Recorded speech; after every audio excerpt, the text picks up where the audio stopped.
வாழ்க வளமுடன். வாழ்க வையகம். அனைவருக்கும் ஆரோக்கியமான காலை வணக்கம். மருந்தில்லாத மருத்துவத்தின் தொடர்ச்சியாக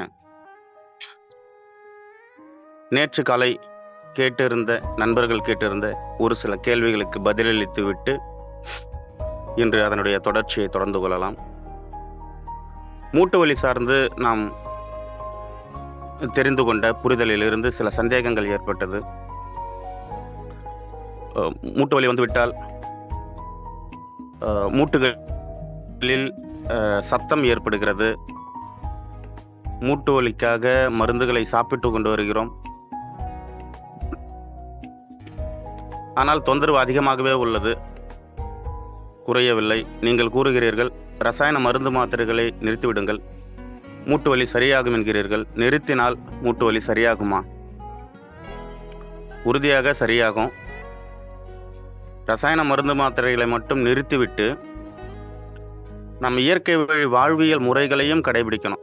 இந்த வாழ்வியல் முறைகளை கடைபிடிக்காம ரசாயன மருந்துகளை மட்டும் தவிர்த்து விட்டு மூட்டு வலி சரியாயிடும் அப்படின்னாக்க கிடையாது. அந்த லைஃப் ஸ்டைலை நம்ம சேஞ்ச் பண்ணணும். உண்ணக்கூடிய உணவு முறைகள் உடலின் தேவையை உணர்ந்து நம்ம உண்ணணும். உடலுக்கு தேவையான உணவுகளாக உண்ணணும். அனைத்து உணவுகளும் உடலுக்கு தேவையான உணவுகள் தான். அந்த நேரத்தில் அது உடலுக்கு தேவையா என்பதை புரிந்து கொண்டு நம்ம உணவு உண்ணணும். குறிப்பாக பசியற்ற நேரத்தில் உணவு உண்ணுவதை தவிர்க்கணும். இதை கடைபிடிச்சு வந்தோம் அப்படின்னாக்கா உறுதியாக அந்த மூட்டு வலி தொந்தரவு சரியாகும். நவீன மருத்துவம் சொல்றது என்ன அப்படின்னாக்கா, உங்களுக்கு கால்சியம் டெஃபிஷியன்சி இருக்கு, சுண்ணாம்பு சத்து பற்றாக்குறையாக இருக்கு, அதற்காக எலும்புகளுக்கு பலம் இல்லை, எனவே கால்சியம் மாத்திரை கொடுக்குறோம், கால்சியம் மருந்துகள் கொடுக்குறோம், அதை சாப்பிடுங்க என்று சொல்றாங்க. நம்ம ஏற்கனவே கால்சியத்தை பற்றி பேசியிருக்கோம். பால், முட்டை இது போன்று கால்சியம் அதிகமாக இருக்கக்கூடிய உணவுகளை நாம் சாப்பிட்டா நமக்கு கால்சியம் வந்துடும் என்ற ஒரு தத்துவத்தை வச்சுருக்காங்க. கால்சியத்தை அதிகமாக கொடுக்கக்கூடிய கோழியாகட்டும் பசுவாகட்டும் கால்சியம் சாப்பிடுதா அப்படின்னாக்கா கிடையாது. அதனுடைய உணவுகள் வந்துட்டு பலவிதமான உணவுகள் சாப்பிடுது, தரமான கால்சியம் கொடுக்குது. இங்கே தரமான கால்சியத்தை கொடுக்கக்கூடிய பசு பால் குடிக்குது அப்படின்னாக்கா கிடையாது. கன்றுக்குட்டி தான் பால் குடிக்குது, பசு ஒருபோதும் பால் குடிக்கிறது கிடையாது. ஆனால் பசுவிலிருந்து கிடைக்கக்கூடிய பாலில் தரமான கால்சியம் இருக்கு, அதிகமான கால்சியம் சத்து இருக்கு. அப்போ உடம்புல எந்த சத்து குறைவாக இருக்கோ அந்த சத்து உள்ள உணவுகள் சாப்பிட்டால் அந்த சத்து கிடைச்சிரும் அப்படிங்கிறது முறையாகாது. உடலின் தேவையை உணர்ந்து பசிச்சு எந்த உணவு சாப்பிட்டாலும் அது உடலுக்கு ஆற்றலாக மாறும். மூட்டுகளில் வீக்கம் ஏற்பட்டு வலி ஏற்பட்டு நீண்ட காலமாக தொந்தரவுகளாக இருக்கு அப்படின்னாக்கா நாம கொஞ்சம் கூடுதல் கவனத்தோட இருந்தோம் அப்படின்னாக்கா அந்த தொந்தரவு மிக எளிதாக நமக்கு மீண்டு வரும். கூடுதலாக சகோதரி அம்மா ஒருத்தவங்க கேட்டிருந்தாங்க, பக்கவாதம் ஏற்பட்டு நான் மருத்துவம் பார்த்து இப்போ எனக்கு பரவாயில்லை, ஆனால் பழைய மாதிரி என்னுடைய உடல் இயங்கலை, எனக்கு ஒத்துழைப்பு தரலை என்று கேட்டிருந்தாங்க. பக்கவாதத்தை பற்றியும் இதற்கு முன்னாடி நம்ம பேசியிருக்கோம். இந்த இரத்த அழுத்தம், உயர் இரத்த அழுத்தம் ரொம்ப அதிகமாகும் போது நமது உணர்வுகளை நம் வெளிப்படுத்தாமல் கட்டுப்பாட்டில் வைக்கும்போது ப்ரெஷர் குக்கர் எப்படி காற்று வெளியேற முடியாமல் காற்று வெளியேற தடை ஏற்பட்டு ப்ரெஷர் குக்கர் வெடிக்குதோ அதுபோல் நமது உணர்வுகள் பயம், கவலை, துக்கம், கோபம், எரிச்சல், பொறாமை, அகங்காரம் இது போன்ற குணநல கேடுகளை உடலை விட்டு வெளியேற்றாமல் அந்த உணர்வுகளை உள்ளுக்குள்ளேயே நாம் தடுத்து நிறுத்தும் போது அது தாங்க முடியாமல் இரத்த நாளங்களில் ஒரு புடைப்பை ஏற்படுத்தும், ஒரு வீக்கத்தை ஏற்படுத்தும். அதீதமான கோபத்தை நாம் வெளியேற்றாமல் உள்ளுக்குள்ளேயே கட்டுப்படுத்தி வச்சோம் அப்படின்னாக்கா அது ஒரு காலகட்டத்தில் அந்த நரம்பு மண்டலங்களை பாதிக்கும். அந்த நரம்புகள் கூட சில நேரம் வெடிக்க ஆரம்பிக்கும். அந்த வெடிப்பின் விளைவாக இரத்த கசிவு ஏற்படும். எந்த நரம்புல இரத்த கசிவு ஏற்பட்டு இருக்கோ அது அந்த நரம்பு ஆற்றலை கொண்டு கொடுக்கக்கூடிய அந்த உறுப்பு கையோ காலோ நமக்கு பலகீனம், செயலிழக்க காரணமாக அமையும். இதுக்கு இயற்கை மருத்துவத்தில் நிறைய தீர்வு இருக்குது. அதை நம்ம கடைபிடிக்கலாம். ஆனால் அந்த ஃபிசிக்கல், அந்த உடல் அதனுடைய இயல்பு தன்மையை இழந்துருச்சு அப்படின்னாக்கா, அதை மீட்டு அமைக்கிறதுக்கும் மருந்துகள் இல்லாத மருத்துவ முறை இருக்குது. அது எது அப்படின்னாக்கா, அந்த ஃபிசியோ என்று சொல்லக்கூடிய சில தெரப்பிஸ்ட், சில சிகிச்சை முறைகள் இருக்குது. அதை முறையாக நம்ம கடைபிடிக்கணும். முடிந்த அளவுக்கு அதை நம்ம கற்றுக்கொண்டு, இப்போது ஃபிசியோதெரப்பி கொஞ்ச நேரம் நமக்கு அந்த பயிற்சிகள் கொடுக்குறாங்க அப்படின்னாக்கா, அவருடைய பங்குக்கு கொஞ்ச நேரம் பயிற்சிகள் கொடுப்பாங்க. கூடுதலாக நமது உடல் சரியாகணும் அப்படின்னு சொல்லி நம்ம ஒரு கூடுதல் கவனத்தோட, புரிதலோட நீண்ட நேரம் அது போன்ற பயிற்சிகள் எடுத்தோம் அப்படின்னாக்கா, அந்த உடலானது இயல்பு தன்மைக்கு திரும்புவதற்கு நிறைய சாத்தியக்கூறுகள் இருக்குது. அதை நம்ம கடைபிடிக்கலாம். இந்த உடலுக்கு எதை நம்ம பயிற்சி கொடுத்தோம் அப்படின்னாலும் அதுவாக இந்த உடல் மாறும். ரொம்ப ஒரு நெருங்கிய நண்பன், ரொம்ப விட்டு கொடுத்து போகக்கூடிய ஒரு நண்பன் அந்த உலகத்தில் நம்ம கூடவே ஒருத்தர் இருக்காரு அப்படின்னாக்கா, அவர் தான் நம்மளுடைய உடம்பு. நிறைய காரியங்களில் நமக்கு விட்டு கொடுத்து போவார். நாம தான் அடம்பிடிச்சுக்கிட்டு இருப்போம். உடல் ஒரு உச்ச நண்பன். நமக்கு நம்ம என்ன பழக்கப்படுத்தணும் அப்படின்னாலும் அந்த பழக்கத்தோடு அது அடாப்ட் ஆகும். முன்னோர்கள் சொல்லுவாங்க, தொடர்ச்சி 21 நாட்கள் நீங்கள் ஒரு செயலை செஞ்சீங்க அப்படின்னாக்கா அது வாழ்நாள் பழக்கமாக ஆகும் அப்படின்னு சொல்லி. அப்போ அந்த 21 நாட்கள் ஒரு செயலை நாம் செய்யும்போது அந்த உடலுக்கு அது பழக்கமாகுது. அதுபோல் பக்கவாதம் என்ற ஒரு தொந்தரவு ஏற்பட்டு இயல்பாக இயங்கி கொண்டிருந்த கை கால்கள் இப்போது இயக்கத்துக்கு வரல அப்படின்ற பட்சத்தில் அதற்கு நம்ம சிறு பயிற்சி கொடுக்கணும். பயிற்சி கொடுக்கும்போது அந்த உடல் அந்த பயிற்சிக்கு ஏற்ற மாதிரி மாறும். இது தொடர் பயிற்சியில் தான் நடக்கும். ஆலோசனைக்காக இயற்கை மருத்துவர்கள் யாரை வேணால் நம்ம நாடலாம், அது தவறு கிடையாது. இன்றைய காலகட்டத்தில் நம்ம என்ன பண்ணுறோம் அப்படின்னாக்கா, எந்த தொந்தரவு ஏற்பட்டுச்சு அப்படின்னாலும் நவீன மருத்துவத்தை தான் நம்ம நாடுறோம். நமது பாரம்பரிய மருத்துவமான சித்த மருத்துவம், ஆயுர்வேத மருத்துவம், இது போன்ற இயற்கை சார்ந்த உயிர்த்தன்மையோடு இருந்த மருத்துவங்கள் இருந்தது. இன்று அது இருக்க அப்படின்னாக்க கிடையாது. சித்த மருத்துவத்துடைய தத்துவம், தனித்தன்மை எப்போவோ அழிஞ்சு போச்சு. ஆம், சித்த மருத்துவம் பல ஆண்டுகளுக்கு முன்பே அது செத்த மருத்துவமாக மாறிடுச்சு. ஏன் இதை சொல்கிறேன் அப்படின்னாக்கா, ஒவ்வொரு மருத்துவத்திற்கும் ஒவ்வொரு தத்துவங்கள் உண்டு. ஒவ்வொரு நோய் அறியும் முறை உண்டு. ஒரு மருத்துவம் அப்படின்னா 2 பங்கு இருக்கும். ஒன்று நோய் அறியும் முறை, இன்னொன்று சிகிச்சை முறை. இப்போ சித்த மருத்துவத்தில் நோய் அறியும் முறை எப்படி இருக்கும் அப்படின்னாக்கா, நாடி பரிசோதனை. நாடி பிடிச்சு பார்ப்பாங்க. அதில் வாதம், பித்தம், கபம் எது கூடி இருக்கு, எது குறைஞ்சிருக்கு என்பதை தெரிஞ்சுப்பாங்க. இந்த வாதம், பித்தம், கபத்தில் இந்த கூடுதல் குறைவாக இருக்கிறத சமன்படுத்துறது தான் சிகிச்சை முறை. அதுக்கேற்ற மூலிகை மருந்துகள் இருக்கு.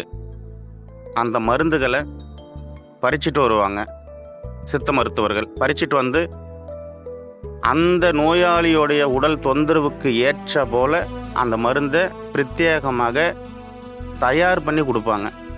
இதுதான் சித்த மருத்துவமாக இருந்தது. வாதம், பித்தம், கபம் அப்படின்னாக்கா என்ன அப்படின்னாக்கா, இது பஞ்சபூதங்களோட தொடர்பு இருக்கக்கூடிய ஒரு தகவல். அது சித்த மருத்துவ அடிப்படையில் சொல்லியிருக்காங்க. பஞ்சபூதங்கள் என்றால் என்ன? நிலம், நீர், காற்று, நெருப்பு, ஆகாயம். இந்த நிலம், நீர், காற்று, நெருப்பு, ஆகாயத்தில் எது கூடி இருக்கு, எது குறைஞ்சிருக்கு, எது தன்மை குறைவாக இருக்கு, எது அதிவேகமாக சுழற்சியில் இருக்கு என்று பார்ப்பாங்க. சித்த மருத்துவத்துடைய தத்துவம் என்ன சொல்லுது அப்படின்னாக்கா, இந்த பஞ்சபூதங்களில் நிலம் என்ற ஒரு பூதம், ஒரு மூலகம், அதுதான் நமது உடல். அது எப்போதும் அதனது வேலையை செய்து கொண்டே இருக்கும். அது பெரிய தொந்தரவை ஏற்படுத்தாது, அது அமைதியாக இருக்கும். அப்போ நிலம், நீர், காற்று, நெருப்பு, ஆகாயம் என்று சொல்லக்கூடிய இந்த பஞ்சபூதங்களில் நிலம் என்பது நமது உடல். ஆகாயம் என்பது என்ன என்றால், ஆகாயம் என்பது நிலையானது, ஆகாயம் என்பது ஆதி மூலமானது, ஆகாயம் என்பது எப்போதும் மாறாது, நிலையாக இருக்கும். இப்போ நிலம் என்ற இந்த உடலில் ஆகாயம் என்ற ஒரு சக்தி மாறக்கூடியது கிடையாது, அது நிலையாக இருக்கும். அப்ப மாறக்கூடியது எது என்று பார்த்தோம்னா, காற்று, நெருப்பு, நீர், இது மூன்றும் மாறக்கூடியது. இந்த பஞ்சபூதங்கள் நிலம், நீர், காற்று, நெருப்பு, ஆகாயத்துல நிலம் நமது உடல், இந்த நிலம் என்ற நமது உடலில் மாறக்கூடியது எது எது என்று பார்த்தோம்னா காற்று சக்தியும் நீர் சக்தியும் ஆகாய சக்தியும் மாறக்கூடிய தன்மை கொண்டது. இந்த காற்றை தான் வந்துட்டு வாதம் என்று சொல்றாங்க. சாதாரண காற்று காற்று, கெட்டுப்போன காற்று வாதம். வாதம். அடுத்து பித்தம். பித்தம் என்றால் வெப்பம். இந்த உடம்பில் காற்று எந்த நிலையில் இருக்கிறது, வெப்பம் எந்த நிலையில் இருக்கிறது என்று பார்ப்பார்கள். அடுத்து கபம் என்றால் நீர் திரிந்து போன நிலை, நீர் கெட்டு போன நிலை. இந்த வாதம், பித்தம், கபம், காற்று, நெருப்பு, நீர், இதில் எது கூடி இருக்கு எது குறைஞ்சிருக்கு என்பதை கண்டுபிடிக்கிறது தான் சித்த மருத்துவத்துடைய நாடி பரிசோதனை முறை. அடுத்ததாக இந்த நாடி பரிசோதனை செஞ்சு முடிச்சுட்டு அந்த உடல் தொந்தரவு இருக்கக்கூடிய நண்பருக்கு ஏற்றார் போல மருந்துகள் அதன் பிறகுதான் ரெடி பண்ணுவாங்க. இப்படிதான் இருந்தது சித்த மருத்துவம். மருந்துகள் தயாரிக்கும் போது அதில் ஒரு தத்துவம் உள்ளது. மருந்து சாதாரணமாக தயாரிக்கிறது கிடையாது. மருந்து தயாரிப்பதை ஒரு தத்துவமாக சொல்லுவாங்க. மணி மருந்து மந்திரம் என்று சொல்லுவாங்க. மணி மருந்து மந்திரம் என்றால், மணி என்றால் இந்த உடல் தொந்தரவுக்கு தன்மையாக இருக்கக்கூடிய இந்த மூலிகைகளை பறிக்கக்கூடிய நேரம், அதைத்தான் மணி. இந்த நேரத்துல தான் இந்த மூலிகையை பறிக்கணுங்கிற ஒரு தத்துவம் இருந்தது. மருந்து தயாரிக்கக்கூடிய முறை மணி மருந்து. அடுத்து மந்திரம். அந்த மூலிகைகளை பறிக்கும் போது அந்த மூலிகையை பறிக்கக்கூடிய அந்த வைத்தியருடைய மனநிலை, அந்த மருந்தை தயார் செய்யும் போது அந்த வைத்தியருடைய மனநிலை, இது மூணும் கலந்ததுதான் ஒரு மருந்து. மணி மருந்து மந்திரம். நாடி பரிசோதனை முறையில வாதம், பித்தம், கபம், இதுல 3 இருக்கும், இதுல 3 இருக்கும். இப்போ அந்த வைத்தியர் என்ன பண்ணுவாருனாக்கா, அந்த பாதிக்கப்பட்ட நண்பரை அழைச்சு அவர் தொந்தரவுக்கு ஏற்ற மாதிரி மருந்தை தயார் செஞ்சு கொடுப்பாங்க. கொடுத்து அடுத்த வேலை மருந்து 1 மண்டலம் கழிச்சு தான் அப்படின்னு சொல்லி சொல்லுவாங்க. இது ஒரு காலத்துல இருந்ததாம், இன்னைக்கு பார்க்க முடியல. அப்ப அது சித்த மருத்துவமாக இருந்ததாம். இன்று கல்லூரிகளில் படிக்கக்கூடிய BSMS என்று சொல்லக்கூடிய இந்த சித்தா டாக்டர்ஸ் இருக்காங்க இல்லைங்களா, இவங்க என்ன பண்ணிக்கிட்டு இருக்காங்க அப்படின்னா, எல்லாருமே ஒயிட் கோட்டு போட்டுக்கிட்டு இருக்காங்க. சித்தா டாக்டருக்கும் சித்த மருத்துவத்துக்கும் ஸ்டெட்டஸ்கோப்புக்கும் என்ன தொடர்பு? சித்தா டாக்டர் கழுத்துல ஸ்டெட்டஸ்கோப் மாட்டிக்கிட்டு இருக்காங்க. தன்னை ஒரு மருத்துவராக அடையாளப்படுத்திக்கிட்டு இருக்காங்க. நான் எந்த மருத்துவத்தையும் குறை சொல்ல விரும்பல, அது நம்மளுடைய வேலையும் கிடையாது. ஆனால் இருக்கக்கூடிய நிலவரத்தை நம்ம தெரிஞ்சுக்கிறணும். அதற்காக இந்த தகவலை உங்களோட நான் பகிர்ந்துக்கிறேன். இப்ப சித்த மருத்துவர் சித்தா டாக்டராக மாறும்போது நவீன மருத்துவர் கையாளக்கூடிய நோயறியும் கருவியான அந்த ஸ்டெட்டஸ்கோப்பை சித்த மருத்துவர் பயன்படுத்திக்கிட்டு இருக்காரு. பொதுவாகவே சித்த மருத்துவத்துடைய தனித்துவமே என்ன அப்படின்னாக்கா, ஒவ்வொரு நோயாளிகளுக்கும் தனித்தனியாக மருந்துகளை தயார் செய்து கொடுப்பார்கள். அப்படி சாப்பிட்ட காலகட்டத்தில் அந்த நோய் வந்துட்டு அவங்களுக்கு தீர்ந்துச்சு, சரியாச்சு. ஆனால் இன்று ஏற்கனவே டப்பாக்களில் மருந்துகள் தயார் செய்யப்பட்டு அடைக்கப்பட்டு காத்து கொண்டு இருக்கு. நவீன மருத்துவம் ஏற்றுக்கொள்ள முடியல அப்படின்னு சொல்லி நம்ம சித்த மருத்துவத்துக்கு போது அங்கேயும் ஏற்கனவே மருந்துகள் தயார் செய்யப்பட்டு இந்த நோய்க்கு இந்த மருந்து, இந்த நோய்க்கு இந்த மருந்து என்று தயார் நிலையில் உள்ளது. அந்த மருந்துகளை நமக்கு கொடுத்து கொண்டு இருக்காங்க. அதனாலதான் நீண்ட காலமாக சித்த மருத்துவத்திற்கு நம்ம போனாலும் சிலருக்கு உடல் தொந்தரவுகள் மாறாம இருக்கு. இப்ப நம்ம எங்கதான் போறது? எங்கேயும் போக வேண்டாம், உடம்ப புரிஞ்சுக்கோங்க. அதுதான் இந்த நிகழ்ச்சியோட நோக்கமே. பல மருத்துவ முறைகள் இருக்கு. எந்த மருந்துகளையுமே பரிந்துரை பண்ணாத இயற்கை மருத்துவங்கள் இருக்கு. குறிப்பா அக்குபங்க்சர், ஆற்றலை மட்டுமே மையமாக கொண்டு சிகிச்சை அளிக்கக்கூடிய ஒரு மருத்துவ முறை. இது எந்த நோயா இருந்தாலும், எப்படிப்பட்ட நோயா இருந்தாலும், எத்தனை ஆண்டுகால நோயா இருந்தாலும் இந்த மருத்துவ முறையில தீருது. நண்பர்களே, எந்த மருத்துவமாக இருக்கட்டும், அனைத்து நோய்களும் சரியாகும். ஆனால் அனைத்து நோயாளிகளும் சரியாவது கிடையாது. தலைவலியோட ஒரு 10 நபர்கள் ஒரு இயற்கை மருத்துவத்திற்கோ அல்லது நவீன மருத்துவத்திற்கோ வராங்க அப்படின்னா, அந்த தலைவலிக்கான சிகிச்சை கொடுக்கும்போது 10 பேருக்கும் தலைவலி குறையுதா அப்படின்னாக்கா கிடையாது. தலைவலி குறையும், இப்படி எல்லா தொந்தரவுகளுக்கும் சிகிச்சை இருக்கு. ஆனா இந்த தொந்தரவோடு வர எல்லா நோயாளிகளும் சுகம் பெறாங்களா அப்படின்னாக்கா கிடையாது. அப்போ அந்த உடலுடைய தேவைக்கு ஏற்றார் போல ஒத்துழைப்பு கொடுக்கக்கூடிய அந்த நண்பர்களுக்கு குணம் என்பது வெகு விரைவில் கிடைக்குது.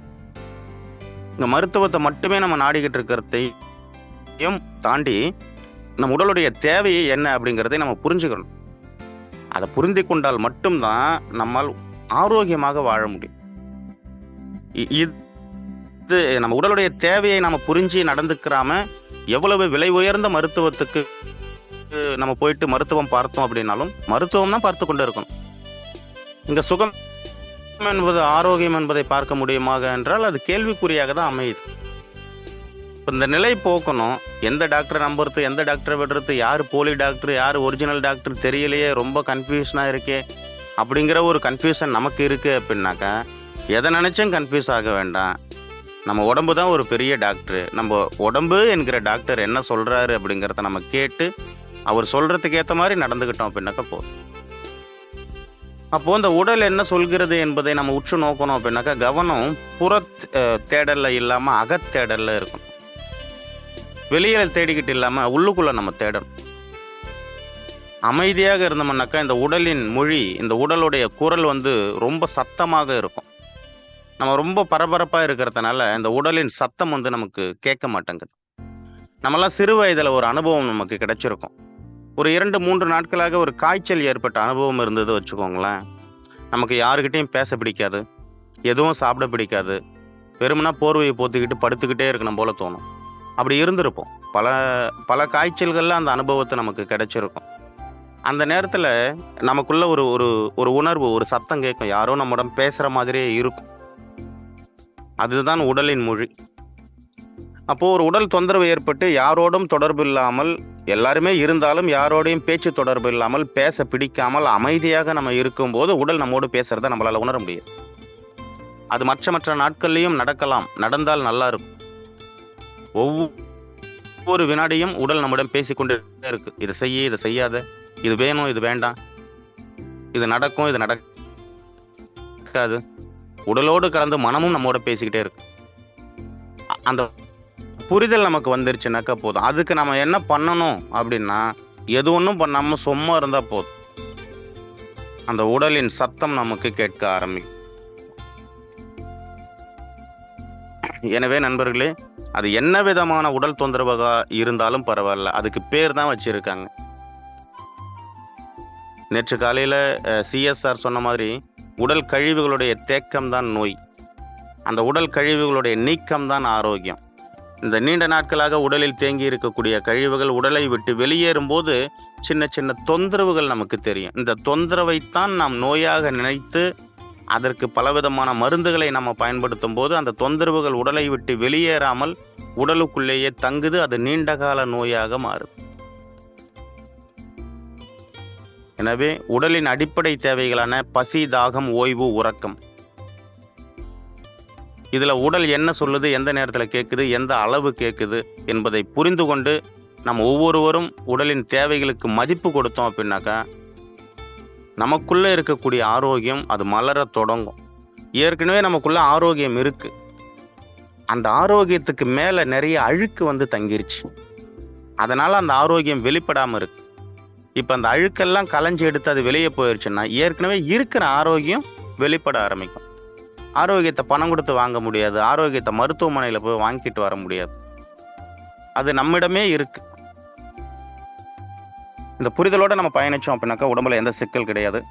அது சர்க்கரை வியாதி தொந்தரவாகட்டும், ரத்த அழுத்த தொந்தரவாகட்டும், மூட்டு வலியாகட்டும், இதய நோயாகட்டும், புற்றுநோயாகட்டும், இன்னும் உடல் தொந்தரவுகளுக்கு என்னென்ன பெயர்கள் வேண்டுமானாலும் வைத்திருக்கட்டும், பெயர்களை பார்த்து நாம் பயப்பட வேண்டிய தேவை இல்லை.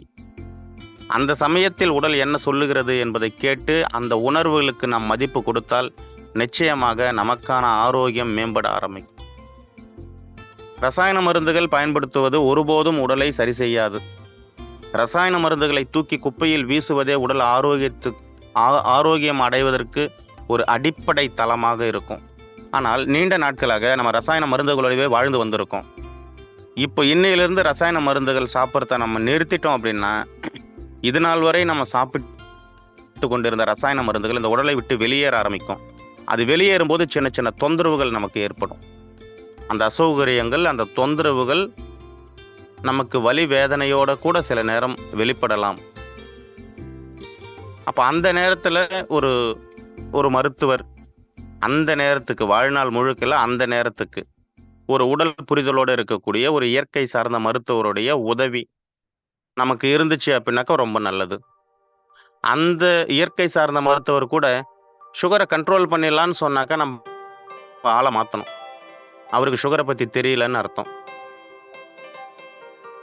கண்ட்ரோல்ல வச்சுக்கலான்ட்டு ஒரு இயற்கை மருத்துவர் சொல்றாருனாக்கா நம்ம ஒன்றும் பண்ண வேணாம், ஆளை மாத்திக்கிறணும், அவ்வளவுதான். அதே மாதிரி இயற்கை சார்ந்த மருத்துவர்கள் இருக்காங்க. மருத்துவம் என்பது ஒன்றுதான், பாடம் என்பது ஒன்றுதான். ஆனால் அதை கற்றுக்கொள்ளும் விதம், உள்வாங்கும் விதம், அதை வெளிப்படுத்தும் விதம் பலவிதமாக இருக்கும். எனவே உடலை பற்றி முழுமையாக புரிந்து கொண்ட ஒரு நண்பரோடு, ஒரு மருத்துவரோடு நாம் பழக்கம் வைத்துக்கொண்டு சில காலகட்டங்களில் அதை நாம் கற்றுக்கொண்டு எந்த மருத்துவருடைய தேவையும் இல்லாமல் நமது உடலை நாம் ஆரோக்கியமாக வைத்துக் கொள்வதற்கான ஒரு வாழ்வியல் முறைகளில் நம்ம பயணிக்கணும். இதுதான் ஒரு ஆரோக்கியத்தை நமக்கு கொடுக்கும். பிறந்த நாள் முதல் இறுதி நாள் வரை இந்த இடைப்பட்ட காலங்களில் நோயின்றி ஆரோக்கியமாக, சுகமாக, சுபிக்ஷமாக நம்ம வாழணும் அப்படின்னா முதலில் நம் உடல் சார்ந்து நமக்கு ஒரு கூடுதல் புரிதல் வேண்டும். இந்த அடிப்படை வாழ்வியல் முறைகளை நம்ம ஏன் இதை நான் மீண்டும் மீண்டும் நான் சொல்லிக்கிட்டே இருக்கேன் அப்படின்னா, உங்களோட நிறைய தகவல்களை பகிர்ந்துக்கிறணும் அப்படின்ட்டு நான் தயாரா இருக்கேன். போற போக்குல நான் பாட்டு நான் பேசிக்கிட்டே போனோம் அப்படின்னாக்கா அதுல உங்களுக்கு ஒரு புரிதல் வராம வெறுமனா கேட்கணும் அப்படிங்கிற மனநிலையோட கேட்டுக்கிட்டு அதை முழுமையாக உள் முடியாது. இந்த தகவல்களை உள்வாங்கினால்தான் அதில் ஏதேனும் ஒரு செயல்பாடுகளை நம் வாழ்க்கையில கடைபிடிக்க முடியும். அது ஒருத்தவங்க சொல்லிட்டாங்க அப்படின்னு செய்யக்கூடாது. இப்போ ஜி.கே. சாமி வந்துட்டு மருந்து மாத்திரை சாப்பிட வேணான்னு சொல்லிட்டாரு, அதனால நான் மருந்து மாத்திரை சாப்பிடல. இது சரியான புரிதலாக இருக்காது. நான் மருந்து மாத்திரை சாப்பிடும்போது என் உடம்பில் என்னென்ன மாற்றங்கள் நடக்குது, நான் மருந்து மாத்திரைகளை நிறுத்தினாக்கா என் உடம்பில் என்னென்ன மாற்றங்கள் ஏற்படும் என்ற புரிதல் நமக்கு அதன் பிறகு நம்ம மருந்து மாத்திரைகளை நிறுத்தணும் அப்படின்னாக்கா நமக்கு ஆரோக்கியம் பிறக்கும். மாத்திரை சாப்பிட்றதை நிறுத்த சொன்னாரு, நம்மளும் நிறுத்திட்டோம். திடீர்னு சுகர் ஏறிடுமோ, ப்ரெஷர் ஏறிடுமோ என்ற பயம் வருது பார்த்தீங்களா, இதுவே ஏற்றி விட்டுரும்.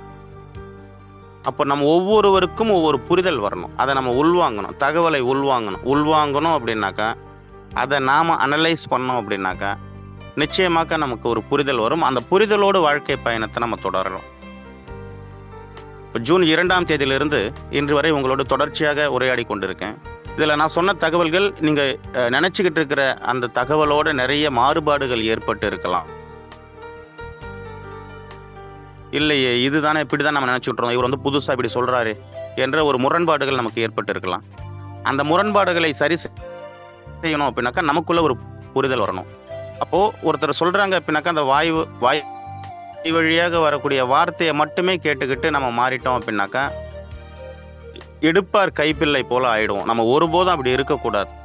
இவர் சொன்னாரு அதனால மாத்திரை சாப்பிட்டேன், இவர் சொன்னாரு அதனால மாத்திரையை நிறுத்திட்டேன், அந்த ஒரு ஆளா நாம இருக்கக்கூடாது. நம்ம ஒரு முழு புரிதலை உருவாக்கி கொண்டு நம்ம வாழ்க்கையை நம்ம தொடரணும். இதுதான் என்னுடைய விருப்பம். எனவே இன்று ஒரு 5 நிமிடம் நேரம் எடுத்துக்கலாம். உங்களுக்கு ஏதேனும் இது நாள் வரை நம்ம கடந்து வந்த இந்த நாட்களில் இந்த உரையில் ஏதேனும் ஒரு சந்தேகம் இருக்கு அப்படின்னாக்கா, சந்தேகம் இருக்கிறவங்க மட்டும் கை உயர்த்தலாம், அவங்களுக்கு மட்டும் பதில் தரலாம். இது நல்லா இருக்கு அப்படின்னாக்கா அது பரவாயில்ல, அதை அப்படியே வச்சுக்கலாம். இதுல எதனா மாற்று கருத்து இருக்கு, சந்தேகங்கள் இருக்கு அப்படின்ட்டு யாராவது இருந்தீங்கன்னாக்கா கை உயர்த்தலாம், அன்மியூட் தரேன். உங்களுடைய சந்தேகங்களை இன்றோட கேட்டு தெளிவுபடுத்திக்கிட்டு அடுத்தடுத்த நாட்கள்ல இன்னும் உடல் சார்ந்த நிறைய தகவல்களோட நம்ம பேசலாம்.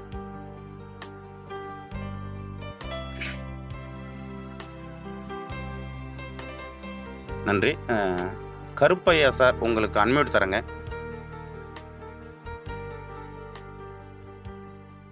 கை உயர்த்திருக்கீங்க.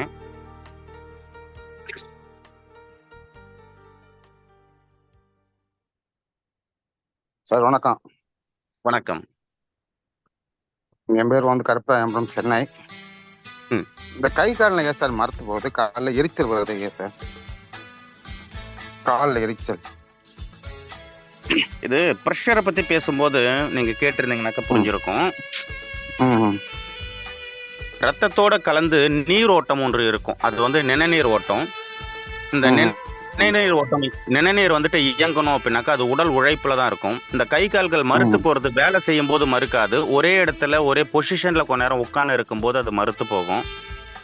ம், நம்ம இயல்பாக சொல்லுவோம் அங்க ரத்த ஓட்டம் இல்லைன்னு சொல்லுவோம். ரத்த ஓட்டம் இருக்கும். அந்த ரத்தத்தோட சேர்ந்து ஓடக்கூடிய அந்த நீரோட்டம், நிணநீர் ஓட்டம் வந்துட்டு குறைய ஆரம்பிச்சிருக்கும். சுத்தமா இல்லாம ம். இருந்திருக்காது, குறைய ஆரம்பிச்சிருக்கும். அப்ப சரிங்க. கை கால்கள் மறுத்து போகுது அப்படின்னாக்கா ரத்தத்துல அடர்த்தி அதிகமாக இருக்குன்னு அர்த்தம். இப்ப ம், உள்ளங்கை பகுதிகள்லயும், உள்ளங்கால் பகுதிகள்லயும் எரிச்சல் தெரியுது. தூங்கி எந்திரிச்ச உடனே சிலருக்கு அதிகமான எரிச்சல் தெரியுது. ஒரு ஒரு ம், மதமதப்பு தன்மை தெரியுது அப்படின்னாக்கா, இதுவும் ம். ரத்தத்தில் கழிவுகளுடைய தாக்கம் கூடுதலாக இருக்கு. ரத்தம் அடர்த்தியாக இருக்கு என்று ஒரு பொருள். ரத்த அடர்த்திய குறைக்கிறதுக்கு நம்ம என்ன பண்ணலாம் அப்படின்னாக்கா, பசிச்சு சாப்பிடலாம். ம், குறிப்பாக அருகம்புல் சாறு இருக்கு. அருகம்புல் சாறு குடிக்கலாம். இது ரத்தத்த பியூரிஃபை ம். பண்ணும். கீரைகள நெறைய எடுத்துக்கிடலாம். நெறைய ஓகே. கீரைகள் எடுத்துக்கலாம். ரத்தம் சுத்தமாக்கும். நார்த்தன்மை கொண்ட உணவுகளாக நம்ம சாப்பிடலாம். வறுத்த ம், உணவுகளுக்கும், பொரித்த உணவுகளுக்கும் முக்கியத்துவம் குடுக்கறத தவிர்த்து, இயற்கையாக ம். கிடைக்கக்கூடிய பழ உணவுகளுக்கு முக்கியத்துவம் குடுக்கலாம். இதெல்லாம் நம்ம சாப்பிடும்போது என்ன நடக்கும் அப்படின்னாக்கா, உடம்புல அந்த ரத்தத்தில் இருக்கக்கூடிய அடர்த்தி கூட நமக்கு குறைய ஆரம்பிக்கும். ஓகே. தேங்க்யூ. நன்றி சார். நன்றி சார். தேங்க்யூ. நன்றி, நன்றி. Thank you sir. நன்றி. அடுத்து ரவி சார் உங்களுக்கு அன்மியூட் தரேங்க. உங்க கேள்விய நீங்க கேட்கலாம். ரவி என்எஸ்.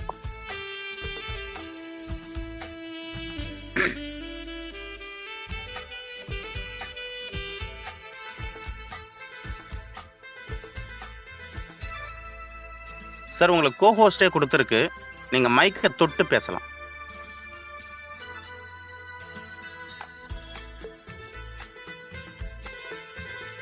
சரிங்க. அடுத்து மஞ்சு ஏஜேஜே உங்களுக்கு அன்மியூட் தரேங்க. உங்க கேள்விய நீங்க கேட்கலாம். சந்தேகத்த கேட்கலாம்.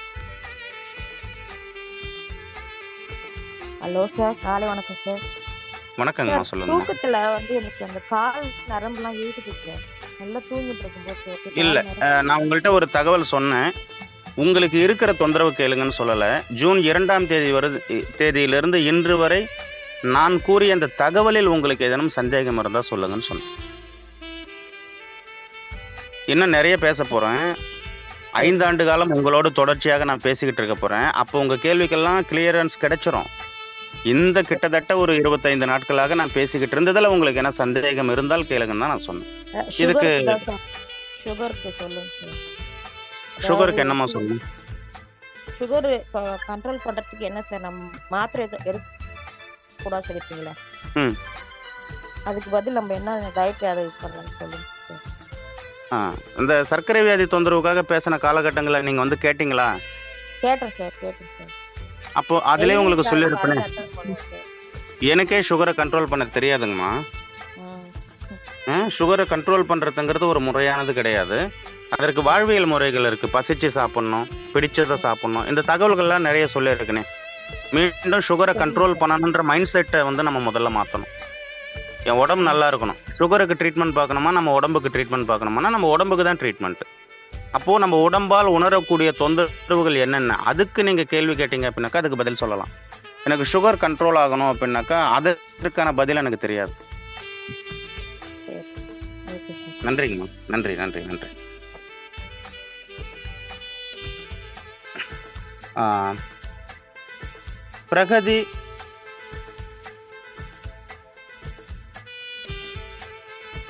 ருக்மணி அம்மா நீங்க பேசலாம். சார் வணக்கம்ங்க.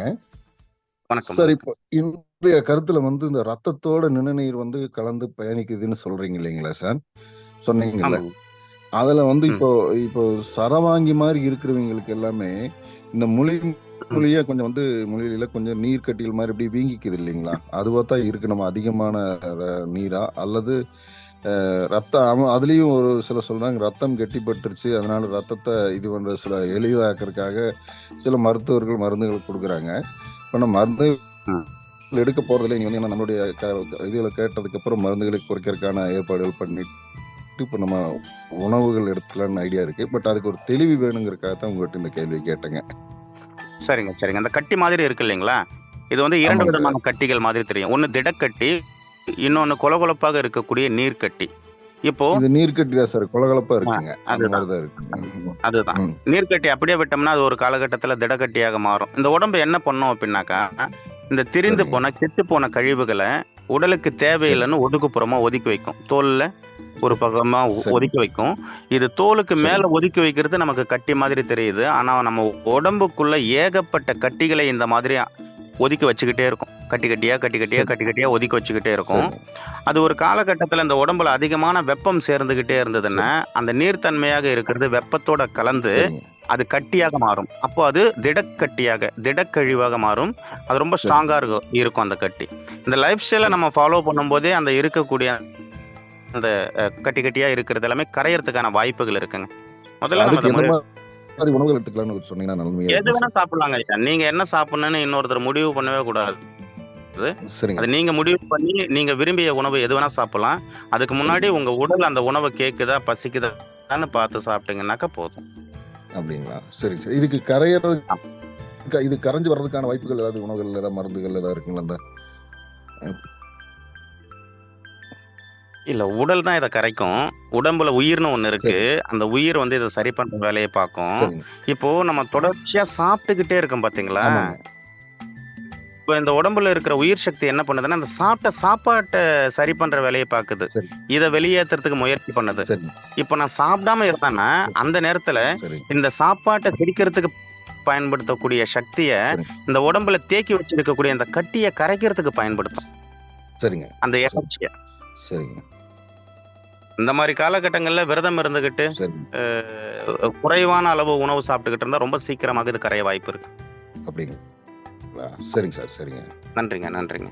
நன்றி சார். நன்றிங்க. அடுத்து ஸ்னேகா ராமன். அம்மா உங்களுக்கு அன்மியூட் குடுத்திருக்கு. நீங்க சரி. மகிழ்ச்சி. தொடர்ச்சியாக நம்ம பேசுவோம். உங்களுக்கு ஐயா இருக்கக்கூடிய அத்தனை சந்தேகங்களும் கேக்குதுங்களா ஐயா? கேக்குதுங்க. சொல்லுங்க. ஹலோ சொல்லுங்க ஐயா. ஐயா, வரது கையில இருக்குமோ வந்து முட்டிட்டுலங்க ஐயா, அந்த இடத்துல ஒரு கொழுப்பு கட்டி மாத்திட்டு இருக்கு ஐயா. ம். அது வந்து எனக்கு இதெல்லாம் ஒண்ணு இது இருக்கு. அதே போல எனக்கு என்னுடைய இடது கையில இந்த தோல் பட்டையில அப்படியே மறைச்சு கட்டி ஒண்ணு இருக்குது ஐயா. வலி எல்லாம் ஒண்ணும் இல்லைங்கய்யா. இது எப்படி ஐயா சரி பண்ணும்? இது என்ன காரணம் ஐயா? வலி இல்ல. ஆனா கட்டி மாதிரியே இருக்கு. தானங்க ஐயா? கொழுப்பு கட்டி மாதிரி இருக்குது. அதுக்கு பேர் வச்சுட்டோம். உடைச்சுக்கிட்டு இருக்கு. கொஞ்சம் பெருசா இருக்கு.